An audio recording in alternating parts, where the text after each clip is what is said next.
A gente vai falar de memória, de alimentação, de alguns truquezinhos para melhorar a sua memória. E você vai se surpreender com os alimentos que hoje já sabemos que não fazem nada bem, ó.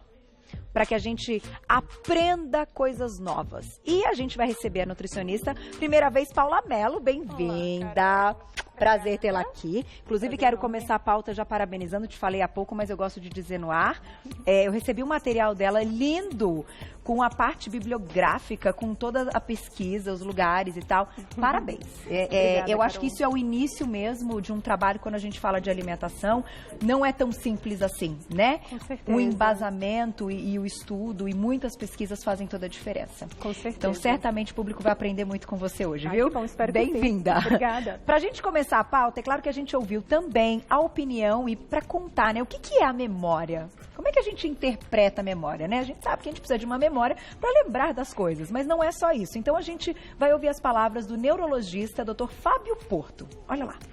Meu nome é Fábio Porto, eu sou neurologista, com especialização em neurologia cognitiva do comportamento. Então vamos falar um pouquinho mais sobre a memória. A memória é a capacidade de aprender coisas novas. Então é a possibilidade que o cérebro nos dá de você fixar novas informações, de você, ao longo do tempo, ao longo da vida, você ir adquirindo cada vez mais sabedoria. A gente só percebe como é importante, quanto é complexo, quando a gente começa a perder as informações. Então no cérebro existem algumas estruturas que são fundamentais para aprender coisas novas. Mas principalmente uma estrutura chamada hipocampo. Hipocampo é a região do cérebro fundamental para você fixar novas informações. Quando essa região está alterada, a pessoa lembra as coisas do passado, mas não consegue aprender coisas novas, não consegue lembrar coisas recentes. A doença de Alzheimer, que é a principal causa de perda de memória, afeta de maneira desproporcional o hipocampo. O que fazer então para preservar a memória, para tentar melhorar e envelhecer bem? São medidas simples. Basicamente levar uma vida saudável. Exercício físico, manter uma estimulação cognitiva, ou seja, sempre aprender coisas novas, ter atividade de lazer, principalmente com interação social. Uma alimentação saudável é fundamental, que vai conseguir suprir os nutrientes e suprir as substâncias que o hipocampo usa para fixar novas memórias. Evitar fatores de risco cardiovasculares, então tratar bem a pressão alta, o diabetes, colesterol, não fumar, evitar a obesidade.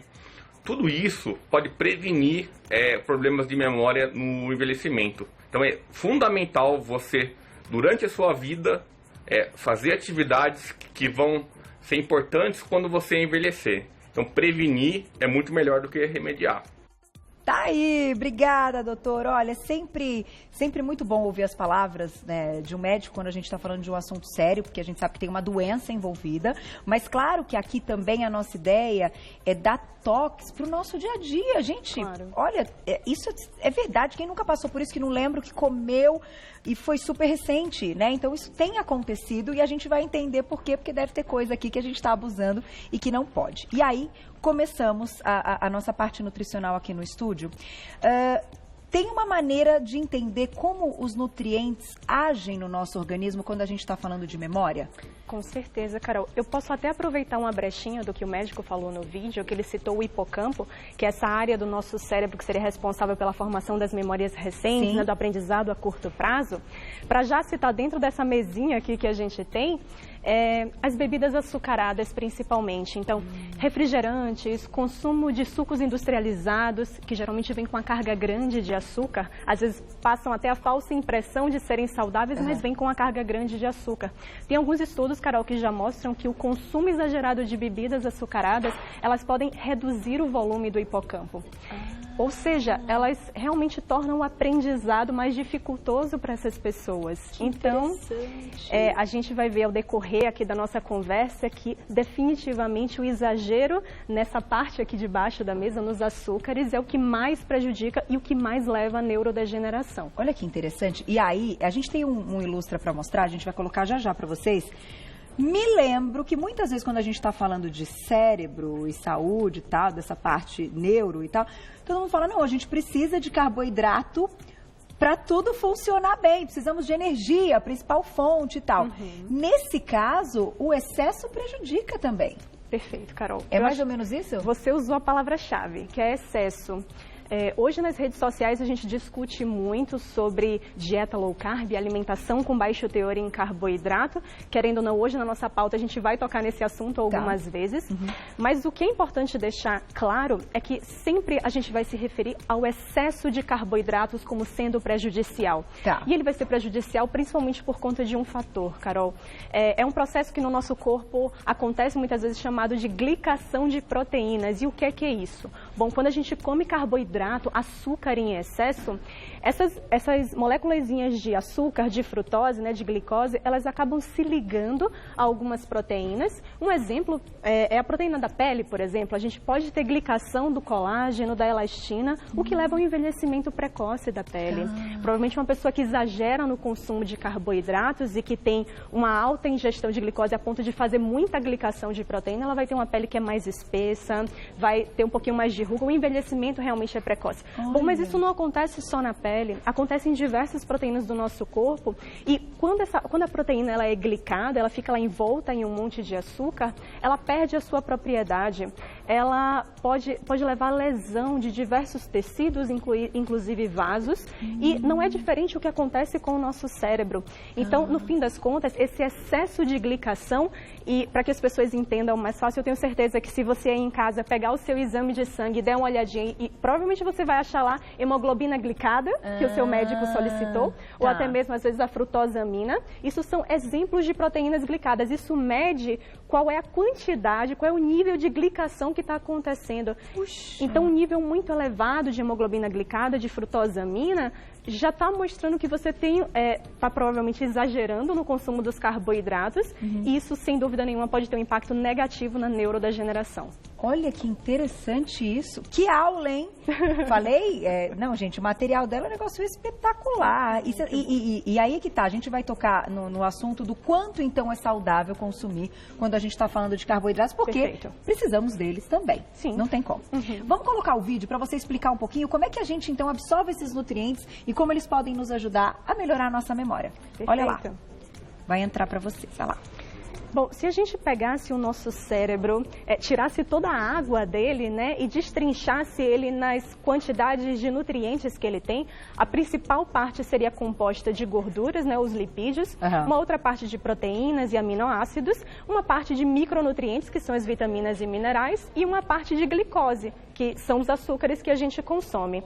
No fim das contas, a interação diferente entre todos esses nutrientes vai interferir em quem a gente é, no nosso humor, no nosso nível de atenção e na nossa função cognitiva. Então, a relação entre se você dorme ou não bem, o humor que você está, tudo isso é influenciado pela composição de nutrientes da nossa alimentação. Por isso que a gente tem que prestar um pouquinho mais de atenção nisso. Em relação às gorduras, as principais gorduras que estão presentes no nosso cérebro são os ômega 3 e 6. E isso a gente vai abordar um pouquinho mais aqui na nossa conversa. Legal. Eles são essenciais para manter a nossa disposição e o ômega 3 talvez seja a gordura mais relacionada à função cognitiva. Se a gente fosse falar dos carboidratos, que hoje na nossa alimentação, sem dúvida nenhuma, acaba sendo o principal nutriente que a gente coloca na dieta, que serve de alimento para o cérebro, a gente pode dividir eles em amido, açúcares e fibras. O grande problema é que nos alimentos, esses três nutrientes estão todos misturados. Então a gente às vezes fica até meio perdido, porque quando a gente olha um rótulo, diz apenas carboidratos. É verdade. Mas a depender do tipo de carboidrato, se a gente consome um pão, por exemplo, ele tende a dar um pico de glicose, levar a nossa glicemia lá para cima, e isso faz com que depois a gente fique até meio sonolento. É um efeito diferente do que a gente tem quando a gente consome, por exemplo, os carboidratos vindo dos legumes, das verduras, das frutas. A presença de fibra, a alta presença de fibra nesses nutrientes faz com que a gente mantenha uma concentração de glicose mais constante no corpo. Mas fato é, Carol, o que a gente precisa é realmente ter uma alimentação o mais diversificada possível, o mais balanceada possível, e é isso que a gente vai ensinar um pouquinho as pessoas a terem hoje aqui. Olha, que legal. E claro que a gente sabe que existem alguns recursos de suplementação que também podem ajudar. Se vocês quiserem mandar perguntinha, podem mandar no @vocêbonita.tv. Existem até algumas plantinhas, alguns elementos que as pessoas já conhecem e falam, isso aqui é bom para a memória. A gente vai descobrir se é verdade. Vamos começar então, já que a gente citou o grupo aí dos açúcares, vamos falar um pouquinho deles para a gente ter uma noção do quanto é um limite saudável e depois a gente vai para aquilo que a gente tem que colocar mesmo. Agora, quanto? Faz efeito se eu comer quanto, de repente, desse abacate que está aqui? Vamos começar, então, com os açúcares. Vamos, Qual é... sim. Quer chegar pertinho? Pode chegar. Vamos chegar aqui, mais pertinho. aqui tá tranqueira da tranqueira também, né? Exatamente. Você quis mostrar o que é o problema na certa, mesmo, né? Porque no fim das contas é aquilo que a gente falou, Carol, o problema sempre vai ser o excesso do açúcar, principalmente. Tá. Então, raramente quando a gente fala de um alimento vindo diretamente da natureza, um alimento bruto, digamos assim, ele vai apresentar uma quantidade muito grande de açúcar. Tá. A natureza ela é muito sábia, ela sempre vai misturar o açúcar com um pouquinho de fibra, com vitaminas e minerais que são essenciais para o seu metabolismo, e isso vai amenizar a agressão que esse açúcar tem no nosso corpo. Já quando a gente fala desses alimentos daqui, e eu resolvi até trazer alguns que são falsos saudáveis, como é o caso, por exemplo, das bebidas lácteas, por exemplo. Tá. Que a gente até, eu vejo que as pessoas pensam assim, poxa, iogurte é algo saudável. Mas eu sempre tento, pelo menos a nível de consultório, desmistificar isso. Gente, iogurte é um alimento que tem basicamente 2 ingredientes. É leite e fermento lácteo, que são as bactérias que vão fermentar esse iogurte. Quando a gente pega uma bebida láctea, a gente vê que, às vezes, a maior concentração é de açúcares. Então, definitivamente, essa não é uma bebida saudável para a gente colocar na rotina. Tá. Fora isso, a gente teria os sucos, principalmente os sucos industrializados, que a gente sabe que tem um percentual irrisório de fruta. A maior parte ali, se é que tem fruta, a maior parte ali realmente é açúcar. A mesma coisa das bebidas. Então, as bebidas adoçadas são uma maneira da gente colocar uma carga muito grande de carboidrato, de açúcares para dentro e não ter a saciedade com isso. E então, nem nutrientes, né? No final é o que sobra quase nada, né? Não tem com como ter uma certeza. fruta com muito nutriente na caixinha. Exatamente. Né? É o que a gente chama de caloria vazia, né? Vai contribuir com açúcar e nada mais. Tá. As barrinhas de Aqui, cereais... ó, gente. E assim, não é porque essa tem chocolate que é ruim não, tá certo? No fim das contas, via de regra, a maioria das barrinhas de cereais, elas vão contribuir basicamente com xarope de glicose, xarope de frutose. Então, não significa que não existam barrinhas de cereais boas no mercado. A gente teria que olhar muito marca, ver lista de ingredientes. Tá. Mas a maioria dessas mais triviais, elas têm uma carga muito maior de xarope de glicose e frutose, que não são coisas boas para nossa cabeça. Esses nomes que a gente tem que saber, que não vem escrito açúcar, às vezes vem escrito outra coisa. Então, é xarope... Xarope de glicose, xarope de frutose, maltodestrina. Tá.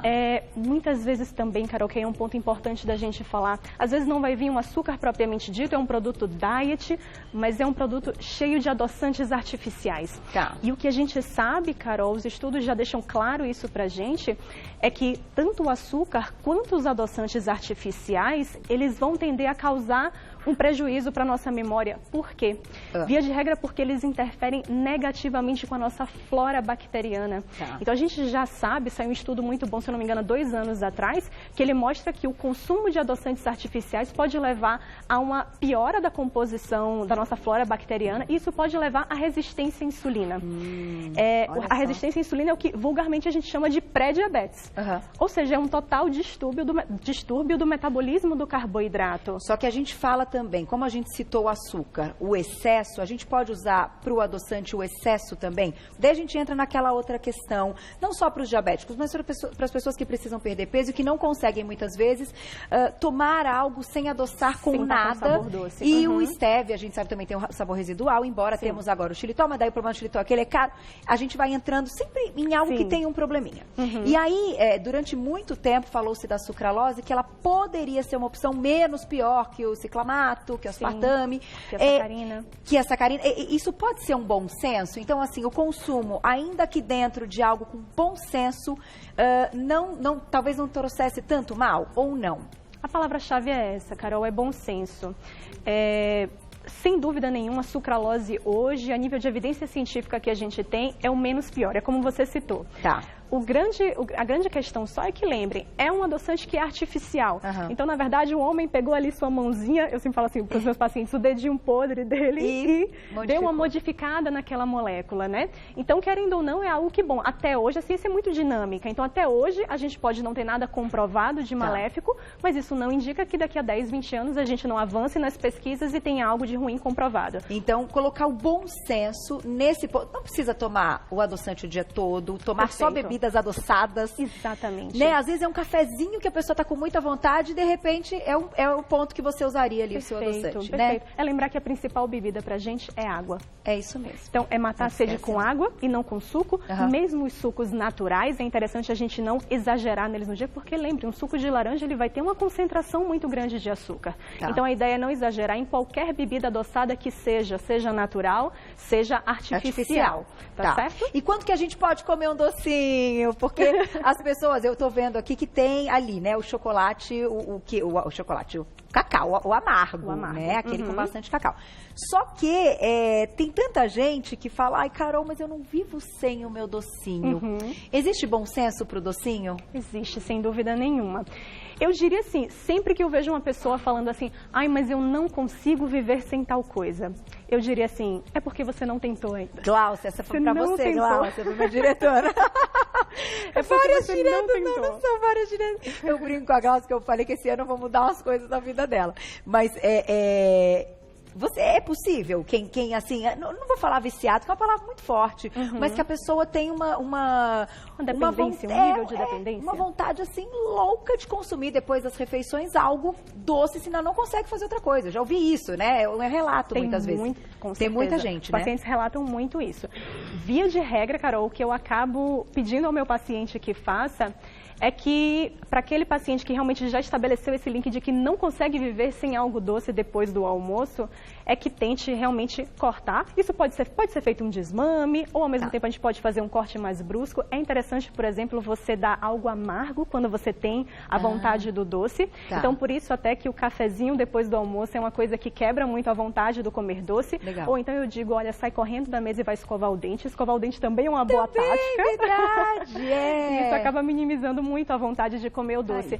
E uma coisa é certa, Carol, quanto menos a gente se expõe ao açúcar, menos o nosso corpo pede por ele. Então a gente tem que acreditar nisso, às vezes passar por um sofrimentozinho nos 10 primeiros dias, mas logo depois o nível que o nosso corpo vai pedir vai ser muito mais baixo. Vamos pro lado de lá. E a Gabizinha tá aí assistindo, nossa Nutri-Chefe que vai entrar daqui. Nosso papo da maquiagem de hoje, ela fazendo assim, porque a gente teve um papo hoje na maquiagem. Não sei se você não tava, Laura. Não tava lá. Eu acho que você chegou um pouquinho depois.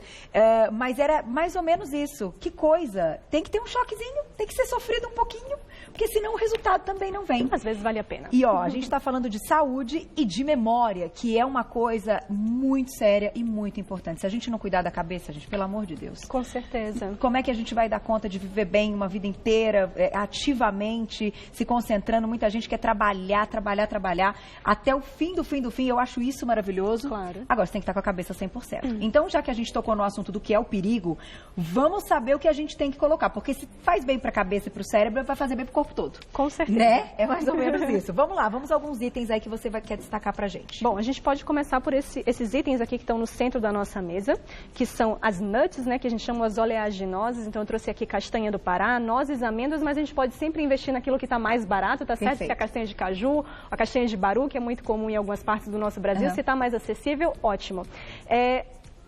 As castanhas, de maneira geral, Carol, assim como o azeite de oliva, eles contêm vitamina E, principalmente as castanhas, contêm uma boa dose de selênio, que sem dúvida nenhuma são antioxidantes essenciais para combater o estresse oxidativo no nosso cérebro. Não sei se vocês se lembram no vídeo, mas a maior parte do nosso cérebro é composta de gorduras, e principalmente as gorduras que são poliinsaturadas, que são ômega 3 e ômega 6. Essas gorduras, Carol, elas se oxidam de maneira muito fácil. Por isso que todos os estudos mostram que combater o estresse oxidativo, sem dúvida nenhuma, é o ponto número 1 para a gente conseguir ter um cérebro mais saudável ao longo do tempo. Entendi. E uma memória mais saudável. Porque então, oxidar vai. Exatamente. Você tem que diminuir esse impacto. Esse efeito. Tá. Perfeito.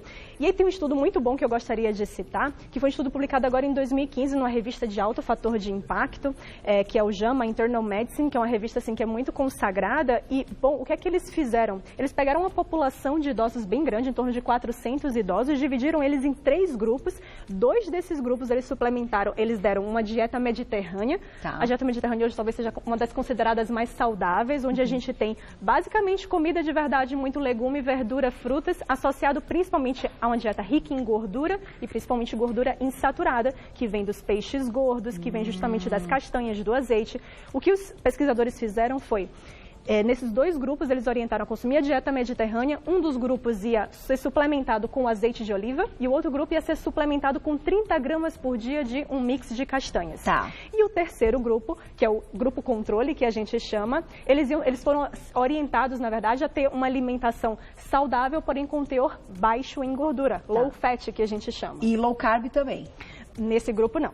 Tá, nesse grupo só... Tá. A ideia era só reduzir a quantidade de gordura e nesse grupo controle, e nos outros a gente faria uma dieta mediterrânea, que é uma dieta conhecida por ter alto teor em gordura e um teor moderado de carboidrato, justamente porque ela é mais rica em gorduras. Entendi. O que é que a gente viu no final, o que é que os pesquisadores viram no final do estudo, Carol? Os 2 grupos que seguiram a dieta mediterrânea, que é uma dieta alta em gordura, com essa suplementação desses alimentos gordurosos, tenderam a melhorar a capacidade cognitiva. Já o grupo que fez uma dieta com baixo teor em gordura tendeu a piorar todos os parâmetros cognitivos. Olha. Isso é algo assim sensacional. Isso só mostra pra gente como as gorduras, como esses antioxidantes vindos desses alimentos, vindos de uma dieta saudável, de uma dieta rica em comida de verdade, como eles realmente ajudam a proteger o nosso cérebro. E até para que a gente entenda, quando a gente fala rica em gordura, também não quer dizer que a pessoa vai comer gordura o dia inteiro e vai extrapolar num número, calórico, ou mesmo, é um bom senso também. Sempre bom senso. Sempre. Aquela regadinha ali, aquele toque com azeite, um punhadinho que caiba na palma da mão, dessas oleaginosas, né? Em torno de 30 gramas por dia. O saco inteiro, o pacote inteiro da castanha e tal. Então, até pro público entender, porque às vezes, gente, a gente pega, às vezes tem gente que ligou agora e ouviu o finalzinho, então fala, rico em gordura, ouviu só essa partezinha. Então é interessante a gente explicar bem, porque a nossa ideia aqui, e é algo do Você Bonita que eu faço muita questão, por isso eu entro nesse mundo de vocês assim, que as pessoas aprendam de verdade e coloquem em prática. Com certeza. Vamos colocar em prática.